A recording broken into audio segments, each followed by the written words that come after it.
ಒಂದಾನೊಂದು ಕಾಲದಲ್ಲಿ ಒಂದು ಸಣ್ಣ ಹಳ್ಳಿಯ ಸಮೀಪದ ಕಾಡಿನಲ್ಲಿ ಒಂದು ಕಾಗೆ ವಾಸಿಸುತ್ತಿತ್ತು.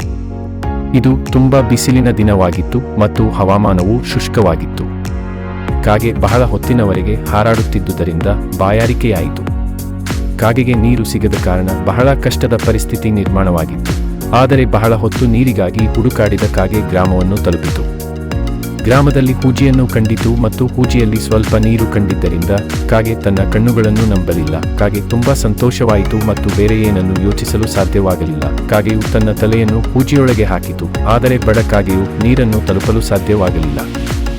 ಈಗ ಸಮಸ್ಯೆ ಎಂದರೆ ಹೂಜಿ ಎತ್ತರವಾಗಿದ್ದು ಕುತ್ತಿಗೆ ಕಿರಿದಾಗಿತ್ತು ಮತ್ತು ಎಷ್ಟು ಪ್ರಯತ್ನಿಸಿದರೂ ನೀರಿನ ಮಟ್ಟ ತಲುಪಲು ಸಾಧ್ಯವಾಗಲಿಲ್ಲ. ಕಾಗೆ ತುಂಬಾ ದುಃಖವಾಯಿತು ಮತ್ತು ನಿರಾಶೆಯಾಯಿತು. ಆದರೆ ನಿಮಗೆ ಗೊತ್ತಾ, ಕಾಗೆ ತುಂಬಾ ಬುದ್ಧಿವಂತವಾಗಿತ್ತು.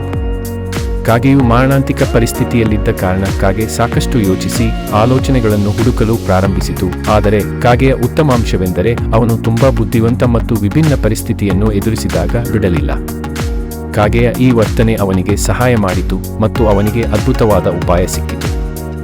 ಕಾಗೆ ಮೇಲೆ ಬಾಟಲಿಯ ಸುತ್ತು ಹಾಕಿದ ನಂತರ ಅದು ಬಾಟಲಿಯ ಒಳಗೆ ಸಣ್ಣ ಸಣ್ಣ ಕಲ್ಲುಗಳನ್ನು ಹಾಕಿದವು. ಪ್ರತಿ ಕಲ್ಲು ಸೇರಿಸುವ ಮೂಲಕ ಬಾಟಲಿಯ ಒಳಗಿನ ನೀರಿನ ಮಟ್ಟದ ಏರಿಕೆಯಾಗುತ್ತಿತ್ತು. ಕೊನೆಗೆ ನೀರಿನ ಮಟ್ಟ ಬಾಟಲಿಯ ತೊಗಲು ತಲುಪಿತು.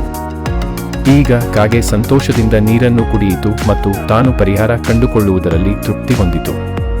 ಪಾಠ: ಚಾತುರ್ಯ ಮತ್ತು ಬುದ್ಧಿಮತ್ತೆ ಬಳಸಿ ನಾವು ಸವಾಲುಗಳನ್ನು ಪರಿಹರಿಸಬಹುದು ಮತ್ತು ನಮ್ಮ ಸಮಸ್ಯೆಗಳಿಗೆ ಸೂಕ್ತ ಪರಿಹಾರ ಕಂಡುಕೊಳ್ಳಬಹುದು. Thank you for watching video. For more videos, subscribe channel.